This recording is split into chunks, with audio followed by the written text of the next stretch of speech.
I think Dan is in the house, if I'm not mistaken. Wow.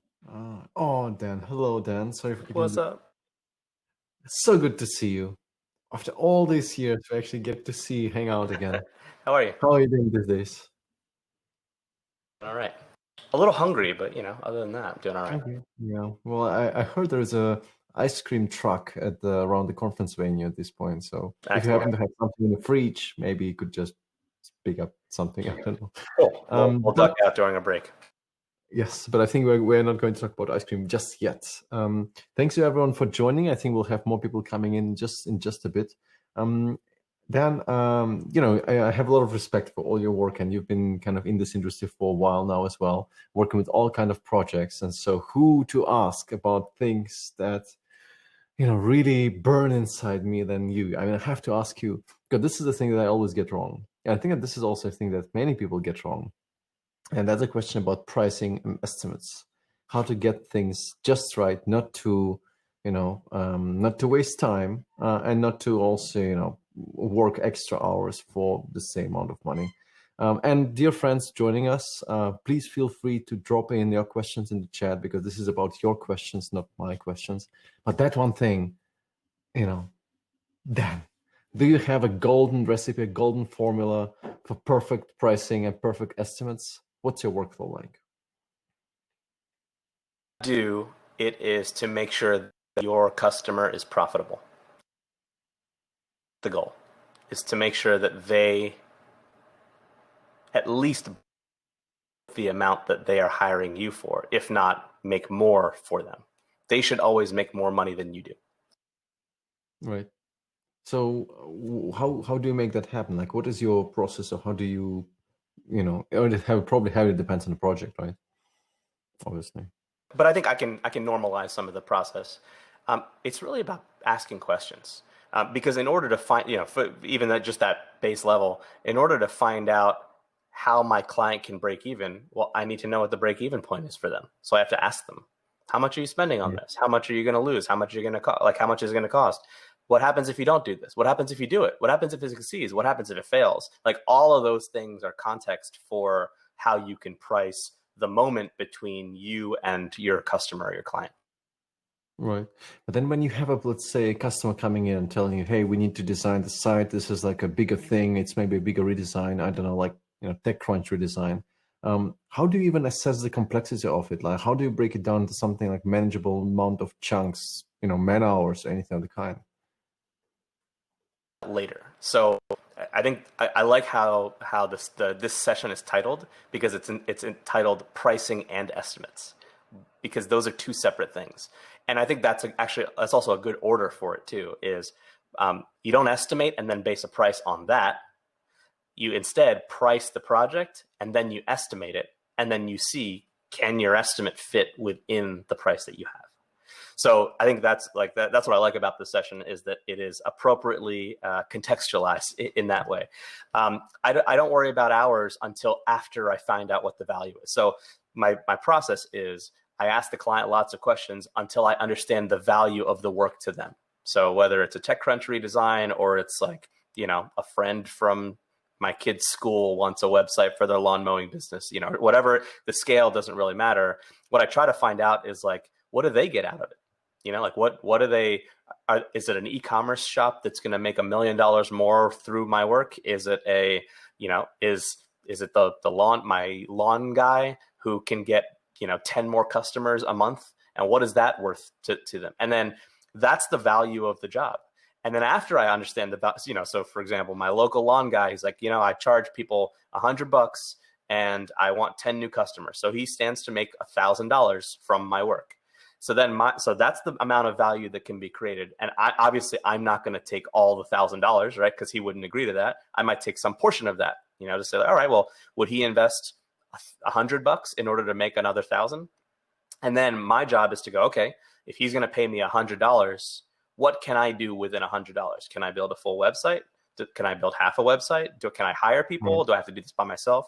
So that's usually the process, is, what is the value of this work? And then, can I do it within that amount of value that's being created? Right, Sometimes the answer is no. Right, but it probably also says about setting right expectations from the start, because what if something, you estimated things in a certain way, and then all of a sudden the client comes back to you and says, no, I don't like it. We just moved the other day, right? And the movers, they took 5 hours longer than they estimated. And what that made me think was, I wonder if they've moved people before, right? Like I, Hmm. it made me think about how much I trust them, because my sense of it is, if somebody comes to me and says, I want a website from you, how long is that going to take, right? I'll ask a couple of questions, but I could give them a pretty decent estimate, that has a margin of error built in, right? I might say I might not be able to nail it down to the amount of hours or even the amount of days, but I could say, I don't know, probably 10 to 12 weeks. I can give them that amount of estimate because I'm an expert. I'm good at what I do, and I understand what it takes to do it. So I believe that anyone who is good at what they do should be able to estimate. And part of that is just a muscle you have to exercise, right? That's not saying that's a talent that all good professionals have. And if you don't know how to do that, you're not talented. But for a while,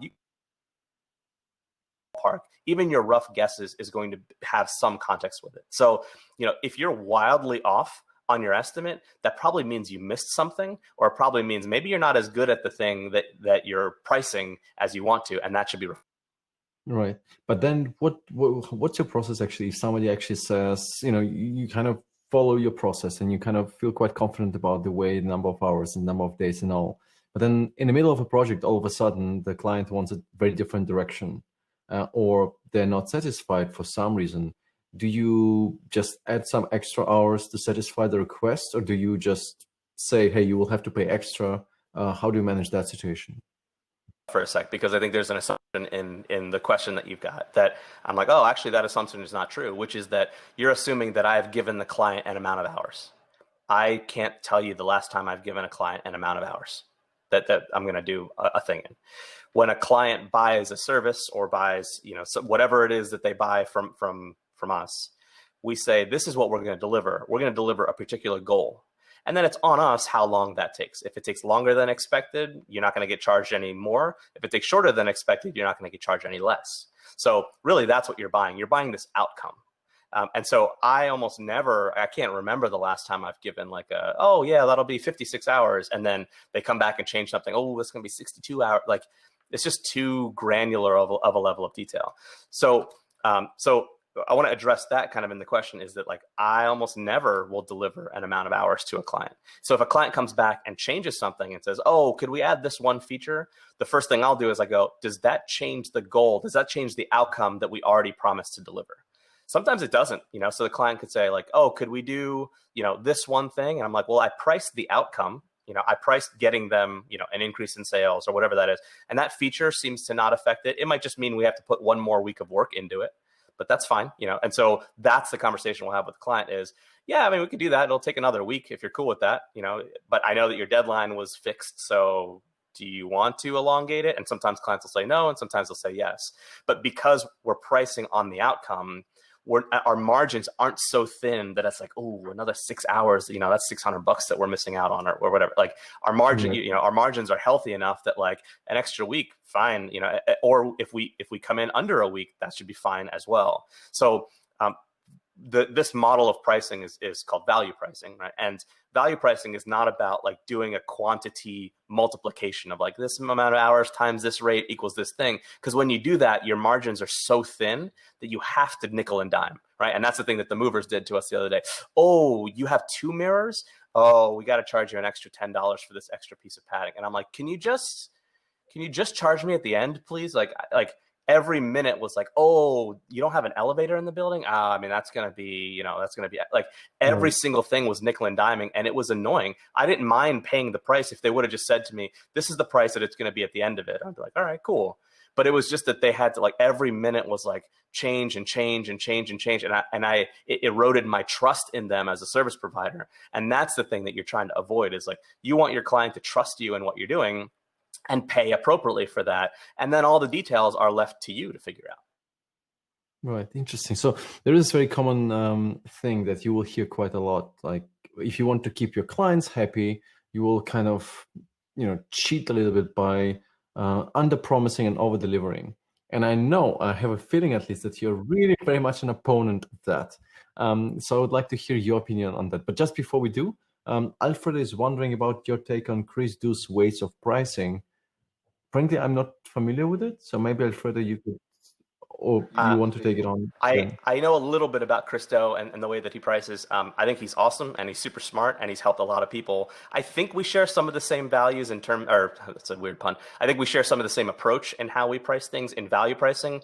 I'm not terribly familiar with the intricacies and the nuance of how he do it. So I think that we're aligned on it in general. I'm just not sure what some of the nuances are that are different in how I describe pricing and how he does. But I think we're pretty much on the same page. Okay. And then coming back to, under promise over deliver, why not? Because there's another word for that, and that word is lying, right? And that's what it is. And I guess I can walk that back a little bit. When service providers intentionally underpromise because they know they're going to deliver something more, that's straight up lying. If, however, they say, yeah, we'll agree to do this, and they discover that they can do more for the client and then over deliver outside of that, I think that's fine, because that's an organic process of discovery where you're not intentionally trying to dupe the client for your own benefit. And I know people who do, and that's why I'm not a fan of that way. I would rather say what I'm going to do and then do that thing and then get paid. I would rather have all the expectations be aligned all around, because there are some times where you want to exceed expectations and the client's like, oh, but I didn't know you were going to do that. So I appreciate it, but it makes a little bit more work for me, right? Those are things that you don't know about. So I would rather just be upfront with it. This is what my intention is. This is what I'm going to do. If I discover something different, I'll let you know along the way. And you can be part of that process. You can be part of the process to accept that. I kind of want to get their consent on that idea. The other thing that's kind of baked in there and that you brought up is you want to keep the client happy. That's less important to me.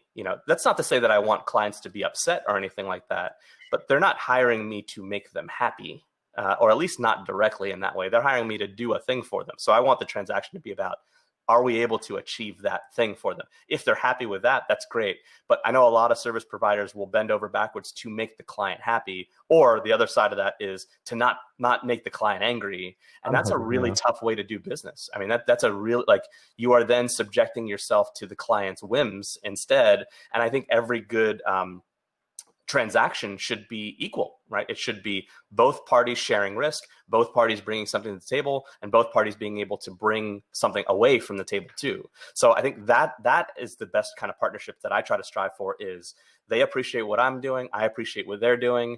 We couldn't do this thing without each other, and then we both get to take away something from that transaction. Right. Keeping them happy is usually at the bottom of my list. Right. Okay, makes sense.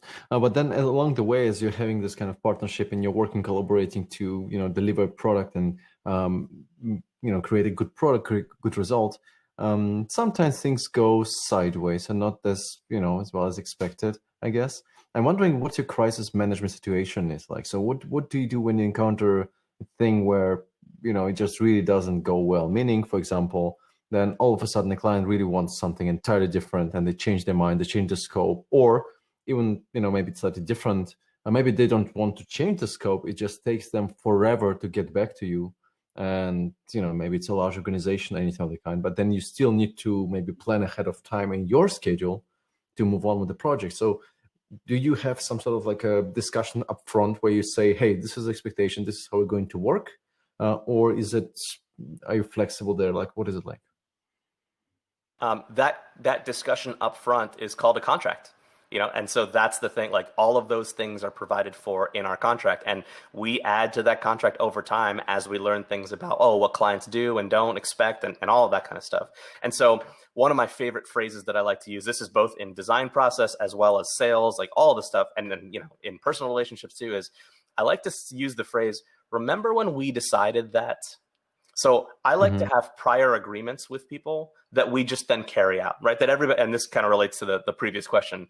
I want to agree to something with you, and then we both do what we say, right? That'll, to me, that's a good project. Is I say I'm going to do this, you say you're going to pay me this, I do that, and you pay me that, and then we're good. And all the nuances, there's this great example from I think it's Segura Inc. that Jason Fried shared on the Basecamp blog at some point, which is their contract. And it's like 5 sentences. It's like, I will do work and you will pay me. You will respect my expertise and I will respect your expertise in your business. It's like very straightforward, 5 sentences. It's not a good contract. It doesn't protect anything, but it's the kind of agreement that I think everybody wants with a client. It's like, I'll do my thing, you do your thing. We both get something out of it. You know, you get what you want, I get what I want, and we're good. And so that's the spirit of the kind of collaboration that I want with any client. So when things go south, it usually goes south for a couple of reasons. The biggest one, the most innocent one too, is, oh, I didn't realize that that's what we were getting, right? So that's an innocent one that we hear from clients all the time. Some clients are like, I didn't think that that's what I was buying. And we're like, oh, sorry. And we just try to resolve that. That's a conflict resolution scenario where we go, oh, well, you know, how can we resolve that? And a lot of times you can resolve that without changing scope. You can resolve that by changing features that don't change the scope, right? So like what we're delivering is still the same. We're just going to deliver, the outcome that we're delivering is still the same. We're just going to deliver it in a different way, right? So a client might say, oh, what we really needed was to convince our leadership. So, and then we would say, oh, well, instead of delivering that prototype, well, maybe we could make a deck for you that actually would help you convince your leadership. That's not a scope change. That might still take the same amount of time or effort or thinking or work or any of that stuff, but the deliverables have changed. And that's fine. We do that stuff all the time. We do no cost change requests all the time that just puts in writing, this is what we agree to now. Now that we have a new agreement, we put it in writing and we agree to it. And we both say that we agree to it so that later on we can both go back to that and go, remember when we agreed that we would do this thing and not that other thing? So that's the most innocent version of it. There are other versions of it, like you mentioned, where clients just change their minds. They go, well, I don't want that anymore. And I'm like, okay, we don't have to do this project anymore. You know, like, because with the premise that a good partnership is both-sided, right? Both parties share risk.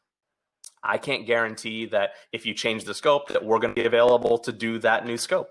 Just like you can't guarantee that if we say, oh, well, that's going to be an extra X amount of dollars, that you would pay that. We didn't agree to that yet. So at that point, when you want to change the agreement, or sometimes when we want to change the agreement, that means there's a new agreement to be had, and we do or don't have to agree on that. So we have those conversations with clients all the time. You know, when clients say like, oh, I don't want that thing anymore, then we go, okay, well, tell us about what changed and, you know, and all that. And if we can accommodate it, we can, and we will. And if we don't, you know, we go, all right, well, maybe we can refer you to some friends who will be able to do a better job for you or something like that. Interesting. So that makes me wonder, though. So because you know, I'm also kind of involved with all kind of consultancy work every now and again, and I feel like every now and again I kind of sense almost that the project is going to fail somehow. It doesn't feel right in the very beginning, and you know, I'm trying to be accommodating at times, and I like new challenges as well. But then I realize still that it's not going somewhere. So I'm wondering, do you have any kind of warning signs where you know exactly that something will happen, something bad is going to happen? How do you prevent this from happening? So once you start having a conversation with the client and you see that they're moving in a certain direction which you just cannot accommodate for, that's probably going to be trouble. How do you know? Like, what do you pay attention? How do you resolve it? Yeah. So Joe Rinaldi, who does all of Super Friendly's business development, he says all the time, the client you have in the sales process is the client that you get during the project. So exactly how they're behaving in the sales process is likely how they're going to behave during the project. Nothing changes, you know, nothing magically changes when they sign the check or they sign the agreement or any of that stuff. They're still the same person. So we look for how they are as a person and like, are we going to be able to work with them? So a simple example is, you know, a client that just doesn't respond to emails. I'm like, well, if they're hard to get a hold of right now, they will likely be hard to get a hold of in the project too. Like, I know that most people hope, and we do too. We hope like, oh no, but once we are on an official project, they'll give us more of their attention, right? That's rarely the case. You know, like we just hope that like, oh no, once they pay though, they'll be invested and they'll be on board for all this. No. It almost never happens that way. So we look for just like, who are they and how do they work with us in the discussions that we're having before we're under contract? And that's likely a good sign as to how they're going to treat us during the project. Now, of course, there are exceptions to that. We've had some clients that are like amazing in the sales process, really responsive, really great, and then totally disappear during the project. So we've had that before. I don't know how to prevent that. But normally we sort of look for signs like, how attentive are they? The other thing is there's a guy named Blair Enns who wrote a great book, lots of great books. One is The Win Without Pitching Manifesto, and another is Pricing Creativity. And he has this phrase that he uses where he says, like, you want to work with clients who are flipped. And what he's saying is clients who they flip from seeing you as just another vendor to you are the preferred expert partner that we have to work with. And he says, like, when you have a client that's flipped, that usually is a good sign that they're going to go with you. When your client's unflipped, it's going to be a hard sales process. So we try to look for clients who are flipped, or we try to flip them in our sales process. That's hard to do. So typically when we have, the client says like, oh yeah, we're trying to choose between you and three other, agencies. That means they're not flipped. They don't see us as the expert partner. They see us as you're one of three. And so we try to give those less attention, and we try to work on clients who want to work with us, and that makes us want to work with them. So that's the thing that we look for too, is just how flipped are they? Because if they're not very flipped, it's going to be a hard process. Right. Which of course brings me to another question, which I think that everybody who I've spoken with has that question: how to get the client, and meaning specifically, of course, how to get new projects and new work and stuff, especially in weird, difficult times that we're living in right now, right? When I cannot be, just going to clients, to the offices and things like that. I can still be visible online, of course. But the question is really, how do you kind of, let's maybe flip it around. Has anything changed for you now that you probably are working remotely, or has it always been like that? Because I guess that many times you would need to go to your client to have a conversation. How did your workflow and your process change? It stays the same because, Super Friendly has been a distributed agency since we started. So 2012, we started distributed, we're still distributed. So a lot of like working in a distributed way globally across different time zones, none of that has changed. What has changed is I think that we have seen a lot more clients become comfortable with that.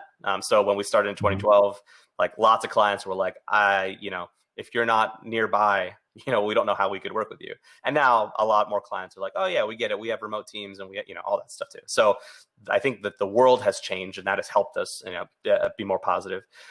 In terms of sales processes, it hasn't changed very much. I mean, we're doing a lot of the work over the phone, a lot of sales calls over the phone still. We used to do a lot of kind of flying around and doing sales meetings and things like that. A couple of years ago, we stopped doing that because it just wasn't fruitful. Because what we were finding is, a lot related to the previous question, we were doing that a lot with clients who weren't flipped. And we were trying to do that as an attempt to flip them. Like, oh, no, if we just meet them in their office and, we make a good impression and they see our team and they this and they that. And it very rarely worked. So it just ended up being like expensive. And so we sort of swore that off a year or two ago anyway, which is coincidentally fitting to the kind of world that we live in now, where that's less possible to do anyway. So it hasn't really changed much. I don't think that our work has not suffered from it. Our sales process hasn't suffered from it. We're still seeing the same highs and lows that we were seeing pre-COVID. I know that's different for other agencies, but for us, it's been pretty much on par, with the exception of a lot of volatility when COVID started, while companies were scrambling to kind of figure out what they were doing. So that activity kind of stirred up a little bit more, but so far it's back to normal. Our pipeline is slow right now, as it always is in August, and it usually picks up in mid-September and things like that, when people get back to school, back to work, off vacation, all that kind of stuff. I don't know if that's going to be true in a COVID world now, but so far it's still tracking as usual. Right. Excellent. Well, I think we're actually out of time, and I know I could speak with you for hours, of course. Dear friends, if you do have a few questions, please paste them in the chat right now. I maybe have the last one, Dan, if you don't mind. Essentially, so if somebody has questions about this kind of pricing model and estimates, where do we go? So the fastest way to get a hold of me is DM me on Twitter. My DMs are open. I'm at Dan Mall on Twitter. That's the fastest way. The other thing is for the today and tomorrow, I'll be hanging out in the Smashing Slack as well while the conference is going on. So hit me up there if you want. Excellent. And just if you want to learn a bit more about the pricing model, and I think you wrote a couple of articles on that as well. I wrote some articles. If you Google Dan Mall Value Pricing, I have some podcast episodes about that too. I also have a book. I'm going to plug my book. It's called Pricing Design. Finally, I was hoping for that. There it is. It's $10. It's Good short. book, really good book, by the way. Thank you. It's 50 pages. You could read it on a particularly vigorous restroom trip. Excellent, excellent. Well, with this in mind, thank you so much, Dan, for joining us. I'm looking forward to see you hanging around in the Slack and in the conference. Everyone joining, thank you so much for joining us as well. And I believe Toby is rocking the house on the live stage, waiting for Dan to come back.